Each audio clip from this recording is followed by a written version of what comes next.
تبلیغی جماعت کے اب دو حصے ہو گئے ہیں، دو جماعتیں بن گئی ہیں۔ اب لوگ کس کے ساتھ رہیں؟ دونوں کے ساتھ رہیں، کیا فرق پڑتا ہے؟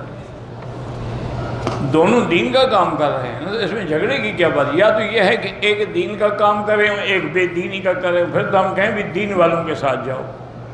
جب دونوں الحمدللہ دین کا کام کر رہے ہیں، تبلیغ کر رہے ہیں، اگر ان کے درمیان میں کوئی اختلاف پیدا بھی ہو گئے ہیں تو آپ کو کوئی حق نہیں کہ ان کے اختلاف پہ انگلیاں اٹھائیں، بلکہ اللہ سے دعا کریں کہ اللہم الف بین قلوبہم واصلح ذات بینہم واہدہم سبل السلام، یا اللہ ان کے اندر اصلاح پیدا فرما دے۔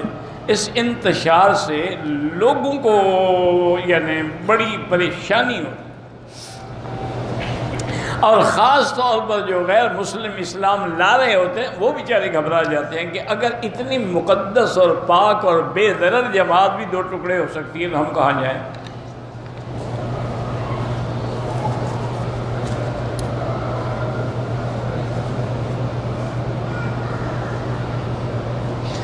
میرے والد کو کسی چیز نے ڈسا ہے، ان کی حالت خراب ہے، اللہ ان کو شفا عطا فرمائے۔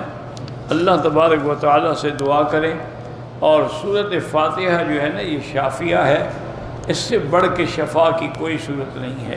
اسی کو آپ ہر نماز کے بعد 7 دفعہ پڑھ کے اول آخر درود شریف پانی پہ دم کر کے ان کو پلاتے رہیں، اور چیک اپ بھی کرائیں کہ کیا چیز ڈسا ہے، کس نے ڈسا ہے، تاکہ اس کی ویکسین لگا دیں گے وہ ڈاکٹر۔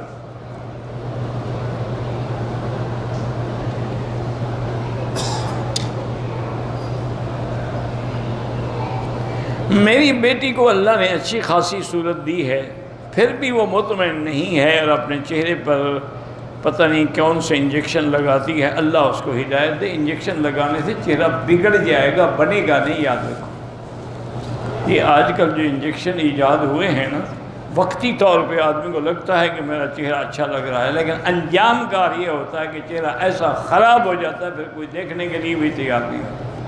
ان سے آپ احتراز کریں، ان سے آپ بچ جائیں، اور اللہ تبارک و تعالی نے جو آپ کو شکل دی ہے اس پہ خدا کا شکر ادا کریں۔ ویسے اگر آپ کو بہت زیادہ اپنے چہرے کے بناؤ کا ضرورت ہے تو زیتون کا تیل اور بادام روغن، بادام کا تیل مکس کر کے رکھ لیں، وہ صبح و شام چہرے پہ مل لیا کریں، اسی سے سب کچھ بیوٹی ہو جائے گی۔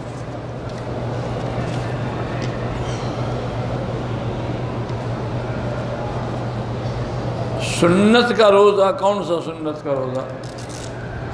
بھئی روزے رمضان کے فرض ہوتے ہیں، باقی تو سب نفل ہوتے ہیں، یا کوئی منت مانی ہو تو وہ واجب ہوتا ہے۔ بہرحال خاوند کی اجازت کے بغیر نہیں رکھ سکتی۔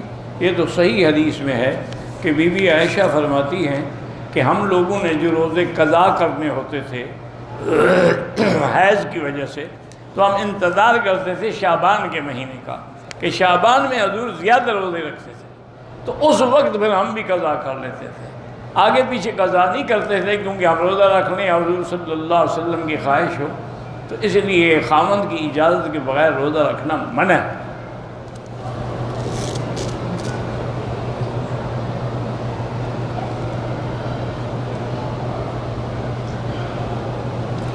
ایک پتہ نہیں کیا ہے، اپنے سسرال والوں سے الگ رہتی ہے، اور ان کے سسرال والے ان کے پاس آنا چاہتے ہیں، وہ فتنے سے بچنے کی خاطر سے کوئی جھوٹ بولتے وہ لوگ نہ آئیں۔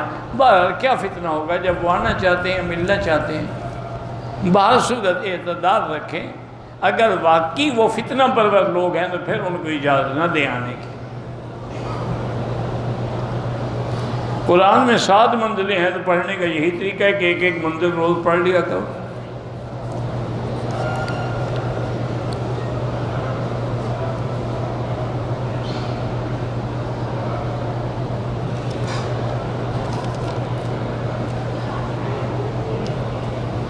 کہتے جی کہ احمد عیسیٰ نے نبوت کا دعویٰ کیا ہے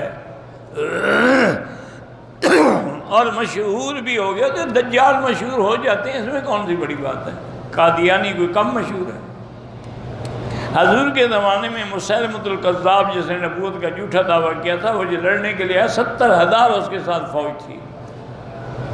تو یہ تو ہر زمانے میں ہوتا ہے جھوٹے نبوت، لیکن نتیجہ وہی ہے کہ ان پہ اللہ کی لعنت برستی ہے، اور انجام کار ان کا دنیا و آخرت میں رسوائی اور جہنم ہے۔ لوگوں کو ایسے فتنہ پرور لوگوں سے بچنا چاہیے۔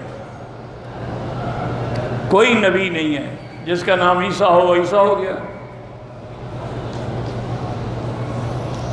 اسی لیے میں نے کہا تھا کہ ایک آدمی تھا نعیم، اس نے بھی نبوت کا دعویٰ کیا۔ جب لوگوں نے پوچھا بھی تمہاری کیا تھا، اس نے کہا قرآن میں نہیں ہے وَلَا يَسْأَلُونَ يَوْمَ الدِّينِ، نعیم کے بارے میں پوچھیں گے کہ نبی مانا تھا کہ نہیں مانا تھا۔ اب اس کا کیا علاج؟ قادیانیوں نے ربوہ کہا، قرآن میں ربوہ نہیں ہے، اور یہی ربوہ ہے جو ہمارے پاس ہے۔ اس قسم کے جھوٹے دجال ہر دور میں پیدا ہوتے ہیں، دجاجلہ ہوتے ہیں، یہ فرائنہ ہوتے ہیں، انجام ان کا رسوائی اور ہلاکت ہے۔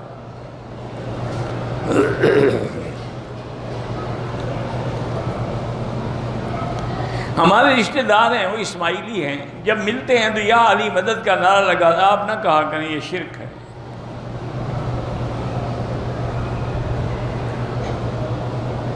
ہمارے گھر میں بیمار ہیں، سب کو سورۃ فاتحہ پڑھ کے دم کر کے پلایا کریں۔ اگر ہم فجر کی نماز میں آئے اور نماز کھڑی ہے، دوسری رکعت نماز میں مل جائیں، سنت نہ پڑھیں، پہلے جماعت میں ہم فرض پڑھنے کے فارغ ہونے کے بعد پھر سورج نکلنے کے بعد سنت ادا کریں۔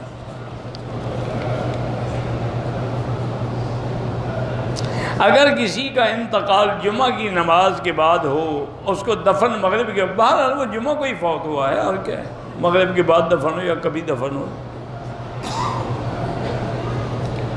میری والدہ کا انتقال ایک ہفتہ پہلے ہوا ہے، اللہ مغفرت کرے۔ ہسپتال میں 3 دن کی نمازیں قضا ہوئی ہیں، بہرحال اس کی نماز کے بدلے میں آپ صدقہ فطر کے برابر ادا کر دیں۔ 5 نمازیں اور 1 وتر، 6 ہو گئے۔ ہر نماز کے لیے 2 سیر گندم کے برابر صدقہ کر دیں۔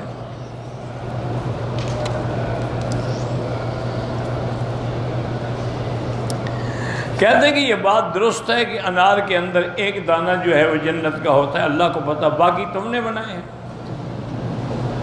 یا تو باقی دانے تم نے بنائے ہوں اور 1 بنایا ہو اللہ نے، وہ جنت سے آیا ہوگا۔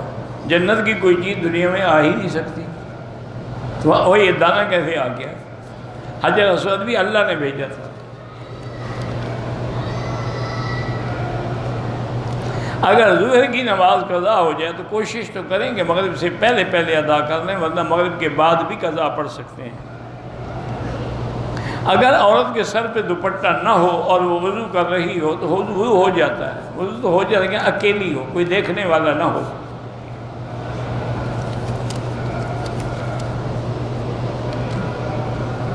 میرا بیٹا ہے، اس کا پڑھنے کو دل نہیں کرتا، اللہ تعالیٰ سے دعا کیا کرو، اور اصلح لی فی ذریتی انی تبت الیک و انی من المسلمین۔